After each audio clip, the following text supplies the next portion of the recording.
So hello guys, welcome back to another video. तो guys, आज के इस वीडियो में हम बात करने वाले हैं उन WWE सुपरस्टार्स के बारे में जो कि बन सकते हैं अगले चैंपियंस WWE में 2021 साल में। तो बिना टाइम वेस्ट किए इस वीडियो को शुरू करते हैं। You're never gonna make it, you're not good enough. There's a million other people with the same stuff. You really think you're different? Man, you must be kidding. Think you're gonna hit it, but you just don't get it. It's impossible, it's not probable, you're irresponsible. Too many obstacles, you gotta stop it, yo. You gotta take it slow, you can't be a pro. Don't waste your time no more.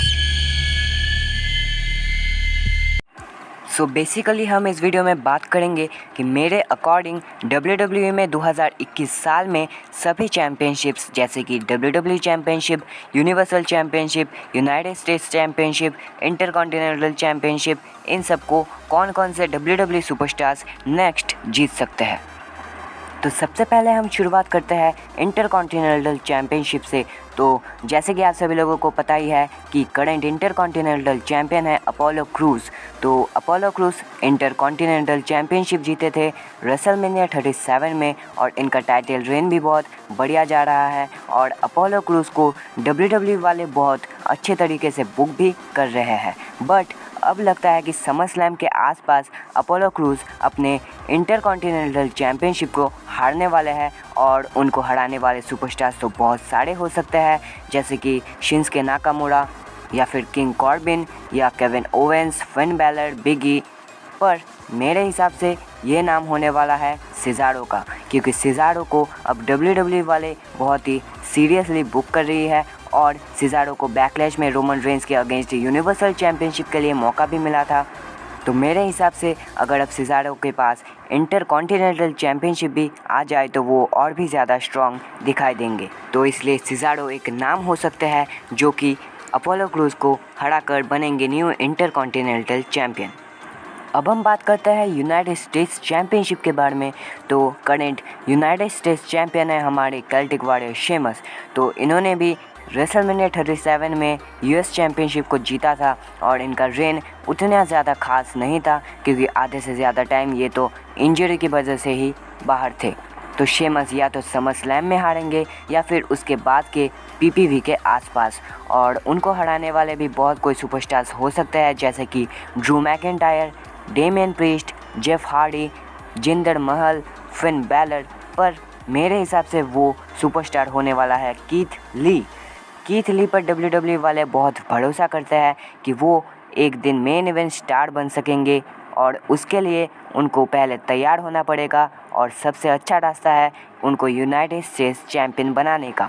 और उनको WWE वाले फरवरी में ही champion बनाने की सोच रहे थे, but Keith Lee कुछ रीजंस के वजह से तब से लेकर आज तक टेलीविज़न से ऑफ है। बट उनके वापस आते ही शायद वो शेमस के साथ एक फ्यूड में इन्वॉल्व होंगे और वहाँ पर वो बन सकते हैं न्यू US चैम्पियन। तो इसलिए मैंने कीथ ली का नाम चूज़ किया है नेक्स्ट US चैम्पियन के लिए।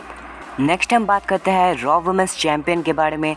तो करंट रॉ वुमेंस चैम्पियन है रिया रिप्ली और इन्होंने रॉ वुमेंस चैम्पियनशिप को जीता था रेसलमेनिया 37 में और इनका टाइटल रेन मुझे तो बहुत ही बोरिंग लगा। जल्द से जल्द WWE को कोई नया चैम्पियन बनाना होगा अगर रॉ वुमेंस चैम्पियनशिप को इंटरेस्टिंग बनाना है तो। और दो नाम सामने आ रहे हैं न्यू चैम्पियन के लिए जो कि है अलेक्सा ब्लिस और बेकी लिंच। पर मेरे हिसाब से बेकी लिंच के सबसे ज़्यादा चांसेस है क्योंकि समर स्लैम 2021 के लिए सबसे ज़्यादा र्यूमर्स आ रहे हैं बेकी लिंच और रिया रिप्ली के मैच के लिए और शायद समर स्लैम में बेकी लिंच बन सकती है न्यू रॉ वुमेंस चैम्पियन। अब हम बात करते हैं स्मैकडाउन वुमेंस चैम्पियन के बारे में। तो करंट चैम्पियन है बियांका ब्लेयर और इन्होंने भी रेसलमेनिया 37 में ही जीता था टाइटल और मेरे हिसाब से इनका टाइटल रेन ठीक ठाक ही था और शायद और भी लंबा हो सकता है। मे बी 2021 में भी ये चैम्पियनशिप को ना हारे। बट अगर किसी का नाम लेना ही है तो वो होगा इयो शिराई का, क्योंकि करंट मेन रोस्टर में तो ऐसा कोई सुपरस्टार नहीं लगता जो कि बियांका ब्लेयर को हरा सके।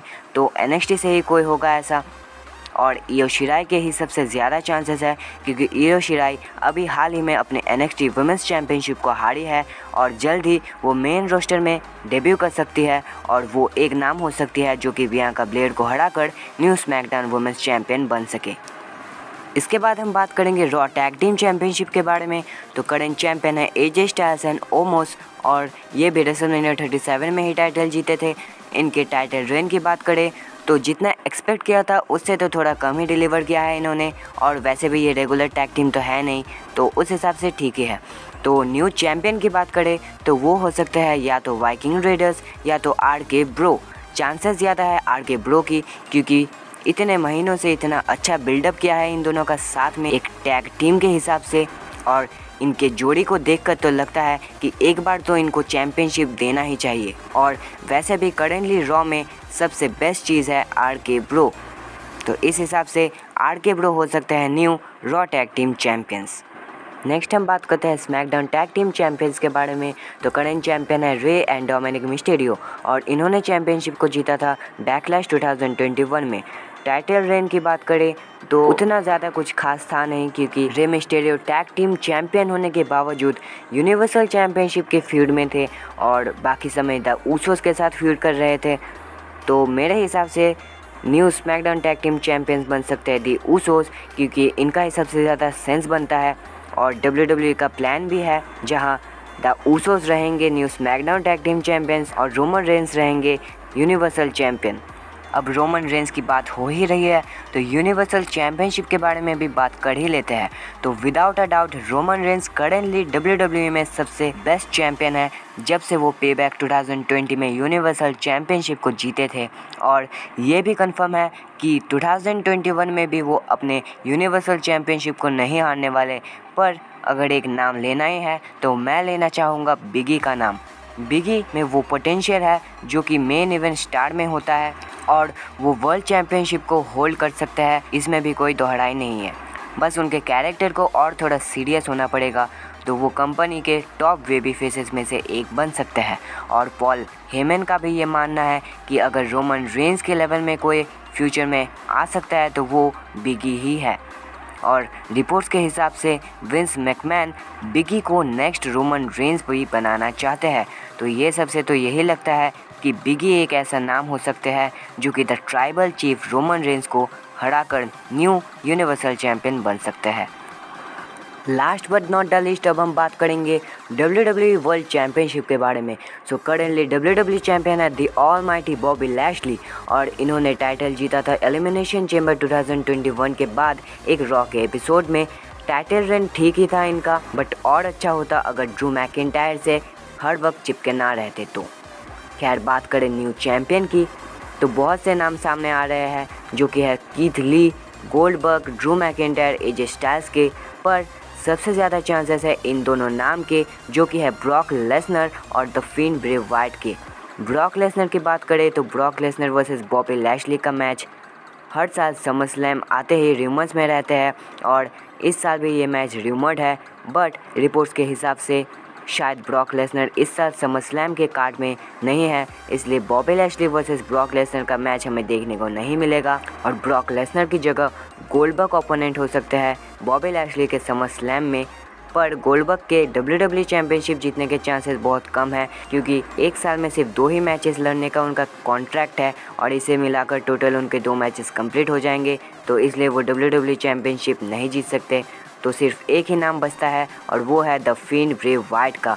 और वही ऐसे नाम है जो कि बॉबी लैशली को हराकर 2021 में न्यू WWE चैंपियन बन सकते हैं। और ये उनके लिए भी अच्छा होगा, क्योंकि रेसलमेनिया 37 में हार के बाद अगर वो WWE चैंपियनशिप जीतते हैं तो उनका लॉस भी कवर अप हो जाएगा और हमें एक अच्छा चैंपियन भी मिल जाएगा। तो ये थे वो सारे WWE सुपरस्टार्स जो कि बन सकते हैं न्यू चैंपियन WWE में 2021 में। तो बस आज के लिए इतना ही। आप लोग कमेंट्स में ज़रूर बताइए कि आपको क्या लगता है कौन कौन से सुपरस्टार्स बन सकते हैं इस साल नए चैंपियन। बाकी वीडियो अच्छी लगी हो तो वीडियो को लाइक कीजिए, चैनल पर नए हैं तो चैनल को सब्सक्राइब करके नोटिफिकेशन बेल को भी ऑन कर दीजिए। तो मिलते हैं आपसे अगले वीडियो में। Thanks for watching. और सुन मेरे भाई, तू कर मत घाई, थोड़ी मेहनत तो कर फिर कर ले कमाई। 6 महीने तो काम कर, इस सफर को पार कर, मुश्किल समय में अपने दोस्तों को याद कर। मानता हूँ हमारे लिए ऐड नहीं है, स्पॉन्सरशिप के लिए ब्रांड नहीं है, पेन पेस्ट नहीं है, इंटरेस्ट नहीं है, हेल्प के लिए कोई एंड नहीं है। कॉपीराइट से तू डरेगा क्या, इस डर से अब तू मरेगा क्या। और व्यूअर्स को देख वो अड़ गया, नया चैनल बनाया वो लड़ गया।